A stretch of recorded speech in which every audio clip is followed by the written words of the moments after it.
Hi friends, welcome to Salem புனிதாஸ் recipes.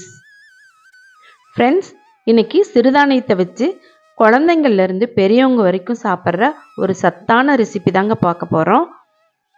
இது ஒரு சத்து மாவு ரெசிபிங்க. இந்த சத்து மாவை நம்ம குட்டி குழந்தைங்களுக்கு கஞ்சி கொடுக்குறப்ப இதை கொஞ்சம் தண்ணியாட்டம் காய்ச்சி ஊட்டலாம். வளர வளர கொஞ்சம் கெட்டியாகவும் கொடுக்கலாம்.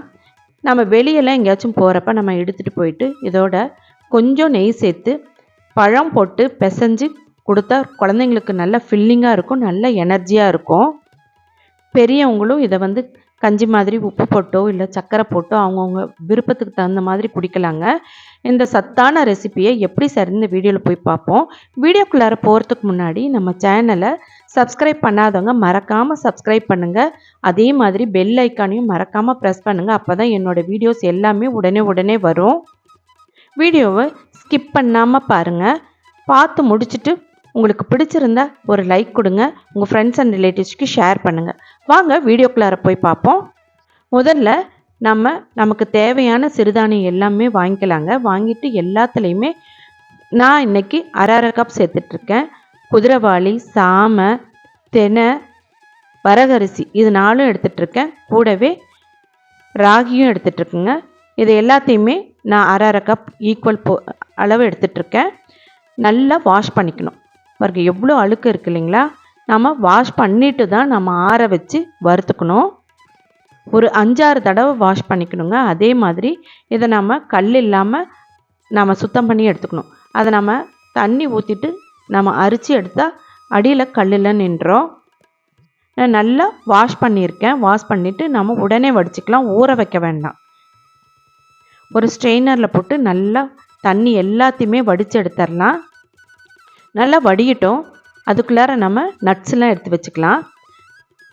பாதாம் ஒரு 20, முந்திரி ஒரு 20, பிஸ்தா ஒரு 20, ஒரு 10-12 ஏலக்காய், 2 டேபிள் ஸ்பூன் அளவுக்கு நிலக்கடலை, 1/4 கப் அளவுக்கு பொட்டுக்கடலை, இது எல்லாத்தையுமே எடுத்துக்கலாம். அதையும் இதோட வறுத்து சேர்த்துக்கலாம். இப்போ டவலில் போட்டு ஆற வச்சிடலாங்க. ஒரு 1/4 மணி நேரம் அப்படியே இருந்தாவே போதும், நல்லா ஆறிடும். இப்போ நம்ம எல்லாத்தையுமே நல்லா வறுத்துக்கலாம். இப்போ நட்ஸ் எல்லாம் சேர்த்து நல்லா ட்ரையாக நல்லா வறுத்துக்கணுங்க. எல்லா நட்ஸையுமே இந்த மாதிரி போட்டு நல்லா வறுத்து எடுத்துக்கலாம். எல்லா நட்ஸையும் ஒட்டுக்கா போட்டு வறுக்கக்கூடாது. ஒவ்வொரு நட்ஸும் ஒவ்வொரு விதமாக வறுப்படும்.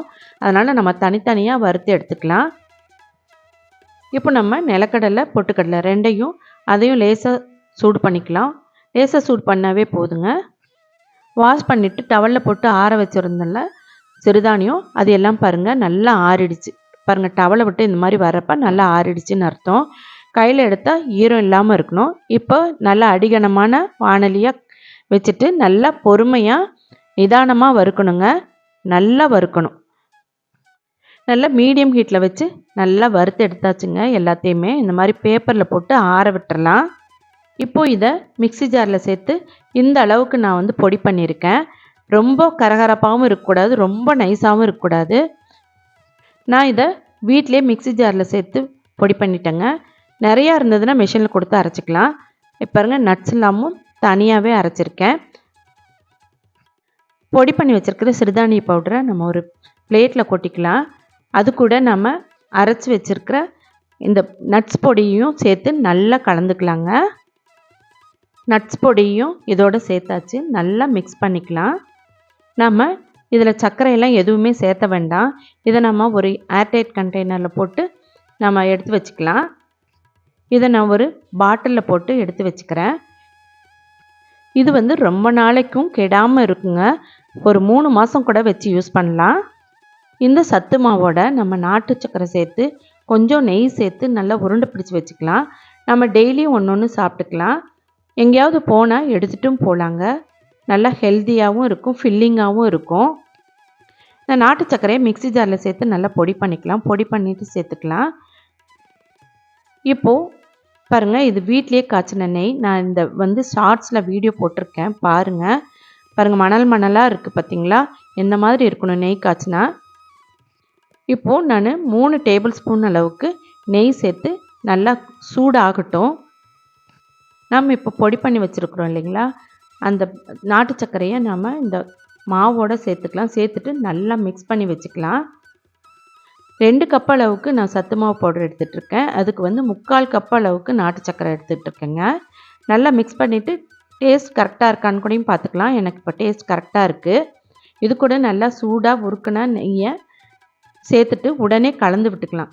அப்போ தான் வந்து சூடாக நம்ம நெய் சேர்த்துறப்ப இந்த சர்க்கரையெல்லாம் கலந்து மாவோட நல்லா பைண்ட் ஆகும். நமக்கு உருண்டை பிடிக்கிறதுக்கு ஈஸியாக இருக்கும். பாருங்கள், நல்லா இந்த மாதிரி மிக்ஸ் பண்ணிக்கணும். நம்ம இப்போ சுடுங்கிறதுனால நான் வந்து ஸ்பூன் வச்சு கலந்து விட்டுட்ருக்கேன். கொஞ்சம் ஆறிடும். நம்ம கையிலேயே நல்லா பிரசரிக்கலாம். அப்போ தான் நல்லா ஈவனாக கோட் ஆகும். இப்போ பாருங்கள், உருண்டை பிடிக்க வருதுங்க நல்லா. இப்போ நம்ம இதை உருண்டையை வந்து நல்லா அழுத்தி அழுத்தி பிடிச்சா நல்லா கெட்டியான உருண்டையாக வந்துடும். இந்த மாதிரி அழுத்தி அழுத்தி பிடிக்கணுங்க. பாருங்கள், உருண்டை ரெடி ஆயிடுச்சு. இப்போ இதே மாதிரி எல்லாத்தையுமே நம்ம உருண்டை பிடிச்சிக்கலாம். பாருங்கள், அழகாக நல்லா கெட்டியான உருண்டையாக வந்துடுச்சு. நம்ம இதை எங்கே வேணாலும் ஒரு கண்டெய்னரில் போட்டு எடுத்துகிட்டு போகலாம் ஈஸியாக. பாருங்கள், எவ்வளோ சூப்பராக இருக்குது. நல்ல வாசமாக இருக்குங்க. நல்ல நட்ஸ்லாம் வறுபட்ட வாசனை, ஏலக்காவோட வாசனை, இந்த சிறுதானியம் வறுத்து அதனோட வாசனை எல்லாமே சூப்பராக இருக்குது. பாருங்கள், உடச்சி காட்டுறேன் எப்படி இருக்குன்னு. ரொம்பவே நல்லா இருக்குங்க. சாப்பிட்டும் பார்க்கலாம். நம்ம இப்படியேவும் சாப்பிட்லாம். நாமளும் வந்து பழம் போட்டு சாப்பிட்டா நமக்கு பழத்தோடு சாப்பிட்றப்ப நமக்கு ஃபில்லிங்காகவும் இருக்கும். பசிக்கவே பசிக்காதுங்க. நல்லா ஹெல்தி இது. சர்க்கரை போடாமல் நம்ம கஞ்சிலாம் வச்சு குடித்தா நமக்கு வந்து வெயிட் லாஸ்க்கும் யூஸ்ஃபுல்லாக இருக்கும். பாருங்கள், சூப்பராக இருக்குங்க இது டேஸ்ட்டு. நீங்கள் செஞ்சு சாப்பிட்டு பாருங்கள். நான் சொல்கிறத விட நீங்கள் சொல்கிறது வந்து பெஸ்ட்டாக இருக்கும். இந்த அளவுகளை யூஸ் பண்ணி செஞ்சால் ஹெல்தியான சத்து மாவு வீட்டிலே தயார் பண்ணலாம். அதிக காசு கொடுத்து வெளியே வாங்க வேண்டியதில்லை. இந்த வீடியோ உங்களுக்கு ரொம்பவே யூஸ்ஃபுல்லாக இருக்கும்னு நினைக்கிறேன். இதே மாதிரி ஒரு யூஸ்ஃபுல்லான வீடியோவில் மீட் பண்ணலாம். தேங்க்யூ ஃபார் வாட்சிங்.